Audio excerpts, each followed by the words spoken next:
ನಿಧಿಯವರೇ ಯಾಕೆ ಹೀಗೆ ಮಾಡ್ತಿದ್ದೀರಾ? ನೋಡಿ, ನೀವು ಮಾಡಿದಿರೋ ತಮಾಷೆ ತಾನೇ. ಈ ರೀತಿ ತಮಾಷೆ ಯಾಕೆ ಮಾಡ್ತಿದ್ದೀರಾ? ಇದರಿಂದ ಅರ್ಜುನ್ ಮನೆಯವ್ರಿಗೆ ಹರ್ಟ್ ಆಗುತ್ತಲ್ವಾ? ನೀವಲ್ಲಿ ಮಾತಾಡಿದ ಸುಳ್ಳಲ್ವಾ? ಯಾವುದು ಸುಳ್ಳಲ್ಲ. ನಾನು ಅರ್ಜುನ್ ಅವ್ರನ್ನ ಮದ್ವೆ ಆಗೋದಕ್ಕೆ ಒಪ್ಕೊಂಡಿದ್ದೀನಿ.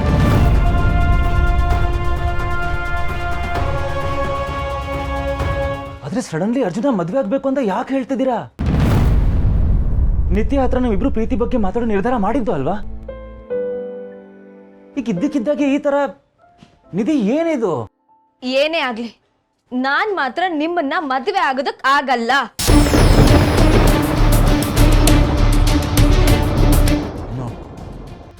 ಇದು ನೀವು ಆಡ್ತಿರೋ ಮಾತಲ್ಲ, ಸುಳ್ಳು ಹೇಳ್ತಿದ್ದೀರಾ. ನನಗೆ ಗೊತ್ತು, ಯಾರೋ ನಿಮ್ಗೆ ಈ ತರ ಮಾತಾಡೋದಕ್ಕೆ ಫೋರ್ಸ್ ಮಾಡ್ತಿದ್ದಾರೆ ಅಲ್ವಾ? ನಿಧಿ, ಪ್ಲೀಸ್ ನಿಜ ಹೇಳಿ. ಇಲ್ಲಾಂದ್ರೆ ನೀವು ಈ ತರ ಮಾತಾಡೋರೇ ಅಲ್ಲ. ಅಲ್ಲ, ನೀವೇನು ಅಂತ ನನಗೆ ಗೊತ್ತಿಲ್ವಾ? ಸರ್, ನಿಮ್ಮಿಂದ ತೊಂದರೆ ಅನುಭವಿಸಿ ನನಗೆ ಸಾಕಾಗೋಗಿದೆ. ನಾನ್ ನಿಮ್ಮನ್ನ ಪ್ರೀತಿ ಮಾಡ್ಬೇಕಾದ್ರೆ ನನ್ನ ಜೀವನ ಚೆನ್ನಾಗೇ ಇತ್ತು. ಆದ್ರೆ ಯಾವಾಗ ನೀವು ನನ್ನನ್ನ ಪ್ರೀತಿ ಮಾಡೋಕ್ ಶುರು ಮಾಡಿದ್ರೋ ಅವಾಗ್ಲಿಂದ ನನ್ನ ನೆಮ್ಮದಿನೇ ಹಾಳಾಗೋಗಿದೆ. ತೇಜಸ್ ಕಿಡ್ನಾಪ್ ಆಯ್ತು, ಅದರಿಂದ ಅಕ್ಕನ ಮದ್ವೆ ಮುರಿದು ಬಿತ್ತು. ನಮ್ಮನೆಗೆ ಬೆಂಕಿ ಬಿತ್ತು. ಹಾಸ್ಪಿಟಲ್ ಅಲ್ಲಿ ನನ್ನ ಕರಿಯರೇ ಮುಗ್ದೋಯ್ತು. ಯಾಕೆ ಹೇಳಿ? ಜಸ್ಟ್ ಬಿಕಾಸ್ ನಿಮ್ ತಂದೆ ನಿಮ್ಮನ್ನ ದ್ವೇಷಿಸ್ತಾರೆ ಅಂತ. ಎಲ್ಲದಕ್ಕೂ ತಲೆ ಕೊಟ್ಟಿದ್ ಯಾರು ಸರ್? ನಾನು. ನನ್ನ ಜೊತೆ ಅಜ್ಜಿ, ಅಕ್ಕ ಎಲ್ರೂ ಬದುಕೋ ಹಾಳಾಗೋಯ್ತು. ಯಾಕೆ ಹೇಳಿ? ಅಪ್ಪ ಮಗನ್ ಜಗಳಕ್ಕೆ ನನ್ ಬದುಕೆ ಸಮಾಧಿ ಆಗಿದೆ. ನೀವು ಈ ರೀತಿ ಮಾತಾಡ್ತಿದ್ದೀರಾ? ಹೌದು, ನಾನೇ ಹೀಗ್ ಮಾತಾಡ್ತಿರೋದು. ಯಾರ್ ಬದುಕು ಏನಾದ್ರೆ ನಿಮಗೇನ್ ಹೇಳಿ? ನೀವೊಬ್ಬ ಅನಾಥ.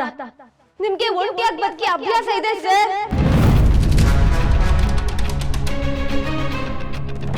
ಎಷ್ಟೇ ನೋವಾದ್ರೂ ಕಣ್ಣೀರ್ ಒರೆಸ್ಕೊಂಡು ನನಗ್ ಸಂಬಂಧನೇ ಇಲ್ಲ ಅನ್ನೋ ತರ ಎದ್ದು ಹೋಗೋದು ನಿಮ್ಗೆ ಸುಲಭ ಸರ್. ಆದ್ರೆ ನನಗ್ ಹಾಗಲ್ಲ ಸರ್. ನನ್ ಜೊತೆಗೆ ಕುಟುಂಬ ಇದೆ, ಜವಾಬ್ದಾರಿ ಇದೆ. ನಿಮ್ಮಿಂದ, ನಿಮ್ ಪ್ರೀತಿಯಿಂದ ಬದುಕಿದ್ರು ಶವ ಆಗಿರೋ ಅಕ್ಕ ಇದ್ದಾಳೆ. ನನಗೆ ಈ ತರ ಲೈಫ್ ಬೇಡ ಕರ್ಣ ಸರ್. ಸುತ್ತ ಅಪಾಯ, ದಿನಕ್ಕೊಂದು ನಾಟಕ, ಬೆದರಿಕೆ, ಕೋರ್ಟ್ ಕೇಸು, ರಕ್ತ, ಭಯ, ಇದ್ಯಾವುದು ನನಗೆ ಬೇಡ.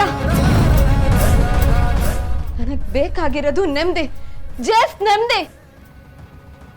ಎಷ್ಟೇ ಪ್ರಯತ್ನ ಪಟ್ರು ನಿಮ್ ಕೈಲಿ ಅದನ್ನ ಕೊಡಕ್ಕಾಗಲ್ಲ ಸರ್. ನಾನು ಅರ್ಜುನ್ ಅವ್ರನ್ನ ಮದ್ವೆ ಆದ್ರೆ ನೆಮ್ಮದಿ, ಜೀವನ ಎರಡೂ ಸಿಗುತ್ತೆ. ನಿಮಗ್ ನೀವೇ ಸುಳ್ಳು ಹೇಳ್ಕೊತಿದ್ರ ನಿಧಿ. ನಮ್ಗೆ ಹರ್ಟ್ ಮಾಡ್ಬೇಕು ಅಂತಾನೆ ಹೀಗೆಲ್ಲ ಹೇಳ್ತಿದ್ರಲ್ವಾ? ಇರೋ ಸತ್ಯ ಹೇಳಿದ್ರೆ ಹರ್ಟ್ ಆಗುತ್ತಲ್ವಾ? ಈ ನೋವಿನ ಜೊತೆ ಇಡೀ ಜೀವನ ನಿಮ್ ಜೊತೆ ನಾನ್ ಬದುಕ್ಬೇಕಾ? ನನಗ್ ಲೇಟ್ ಆಗ್ತಿದೆ, ನಾನು ಹೊರಡ್ತೀನಿ. ಸತ್ಯ ಹೇಳಿ, ಅಪ್ಪ ನಿಮ್ಮ ಹತ್ರ ಮಾತಾಡಿದ್ರ? ನಿಮ್ಮ ಮನ್ಸಿಗೆ ಈ ವಿಷ ತುಂಬಿದ್ ಯಾರು? ಅವ್ರ ಮಾತು ಕೇಳಿ ನಾವಿಬ್ರು ದೂರ ಆಗ್ಬೇಕಾ? ಬೇಡ ನಿಧಿ. ಇದನ್ನೇ ನಿಮ್ಗೆ ಅರ್ಥ ಮಾಡ್ಸೋದಕ್ಕೆ ಪ್ರಯತ್ನ ಪಟ್ಟಿದ್ದು. ನಾನೀಗ ಮಾತಾಡೋದಕ್ಕೂ ನಿಮ್ಮಪ್ಪನೇ ಕಾರಣ ಅಂತ ನಿಮ್ಗೆ ಅನ್ಸುತ್ತಲ್ವಾ? ನಿಮ್ಮ ದ್ವೇಷ, ಜಗಳ ನಿಮ್ದಷ್ಟೇ ಆಗಿ ಉಳ್ಕೊಂಡಿಲ್ಲ. ನನ್ ಬದುಕನ್ನು ನುಂಗ್ತಾ ಇದೆ. ಪ್ರತಿ ಸಲ ಯಾರಾದ್ರೂ ನಿಮ್ನ ದ್ವೇಷಿಸಿದ್ರೆ ನಾನ್ ಗುರಿ ಆಗ್ತಿದ್ದೀನಿ, ನನ್ ಕುಟುಂಬನೂ ಗುರಿ ಆಗ್ತಿದೆ. ಇದ್ರ ಬಗ್ಗೆ ಹಗಲು ರಾತ್ರಿ ಯೋಚನೆ ಮಾಡಿದ್ದೀನಿ. ಪ್ರತಿ ಕ್ಷಣ ಮುಂದೇನಾಗುತ್ತೋ ಅನ್ನೋ ಆತಂಕ. ನನಗೆ ಸಾಕಾಗಿ ಹೋಗಿದೆ ಸರ್. ಪ್ರೀತಿ ಬದುಕಿಗೆ ಆಸರೆ ಆಗ್ಬೇಕು, ಹೆಜ್ಜೆಜಿಗೂ ಭಯ ಹುಟ್ಟಿಸ್ಬಾರ್ದು. ಪ್ರೀತಿಗೋಸ್ಕರ ನನ್ನ ಕುಟುಂಬನ ಪಣಕ್ಕಿಡೋದಕ್ಕೆ ನಾನ್ ರೆಡಿ ಇಲ್ಲ. ಪ್ರೀತಿ ಎಷ್ಟೇ ಆಳವಾಗಿದ್ರು ಅದ್ರ ತಳದಲ್ಲಿ ಭಯದ ಸುಳಿ ಇದ್ರೆ ಅಂತ ಪ್ರೀತಿನ ಹೊತ್ತು ಮುಂದೆ ಸಾಗೋ ಶಕ್ತಿ ನನಗಿಲ್ಲ ಸರ್. ನೆಮ್ಮದಿಯಾಗಿ ಉಸಿರಾಡೋ ಪ್ರೀತಿ ನನಗ್ ಬೇಕು. ಆ ಜೀವನ ನಿಮ್ ಜೊತೆ ಸಿಗೋದಕ್ಕೆ ಯಾವತ್ತೂ ಸಾಧ್ಯನೇ ಇಲ್ಲ.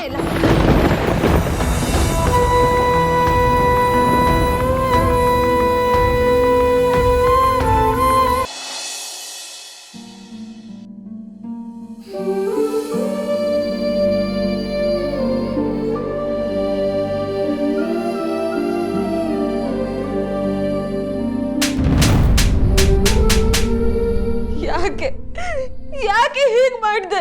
ಯಾಕೆ ಕರ್ಣ ಸರ್ ಮನ್ಸನ್ನ ನೋಯಿಸ್ದೆ? ನಿನಗೊಂಚೂರು ಕರುಣನೇ ಇಲ್ವಾ? ಯಾಕೆ ಇಷ್ಟೊಂದು ಕಠೋರವಾಗಿ ಮಾತಾಡ್ದೆ? ನಿನ್ ಹೃದಯನೇ ಇಲ್ವಾ? ಹೇಳು, ಯಾಕೆ ಯಾಕೆ ಹಿಂಗ್ ಮಾಡ್ದೆ ಹೇಳ, ಹೇಳು.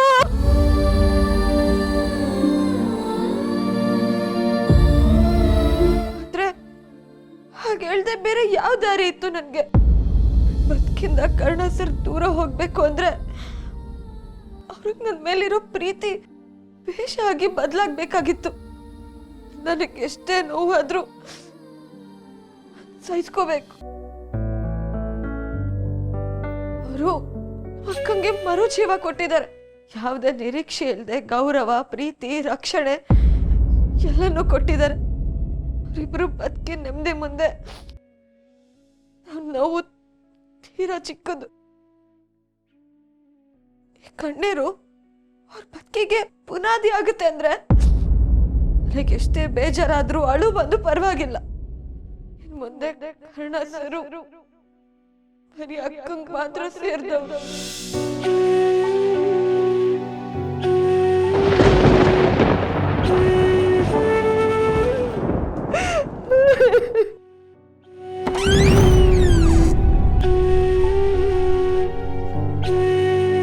ನಿಧಿ, ಇನ್ನ ಮಲಗಿಲ್ವಾ ನೀನು? ಇವಾಗ ಮಲ್ಗೋದಕ್ಕೆ ಹೊಟ್ಟಿದೆ ಅಕ್ಕ.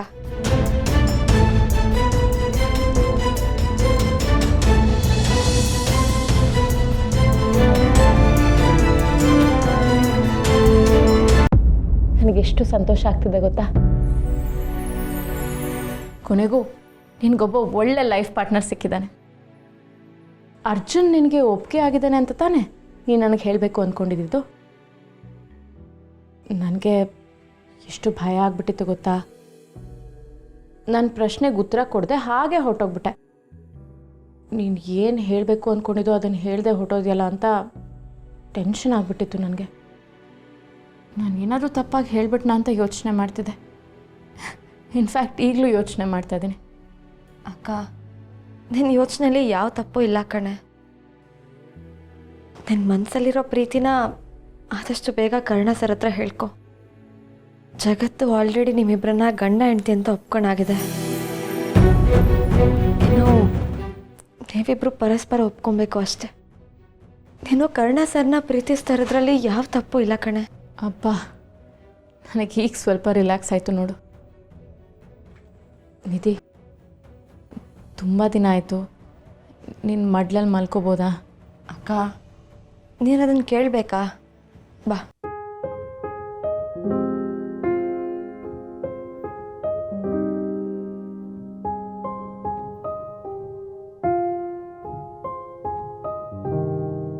ಅಕ್ಕ, ನಿನಗೊಂದು ಮಾತು ಹೇಳಲಾ? ಕರ್ಣ ಸರ್ ಜೊತೆ ತುಂಬ ತಾಳ್ಮೆಯಿಂದ ಇರೋ. ಅವರು ಇಷ್ಟು ವರ್ಷ ಎಲ್ಲ ಕಷ್ಟನೂ ಏಕಾಂಗಿಯಾಗಿ ಹೊತ್ತಿದ್ದಾರೆ.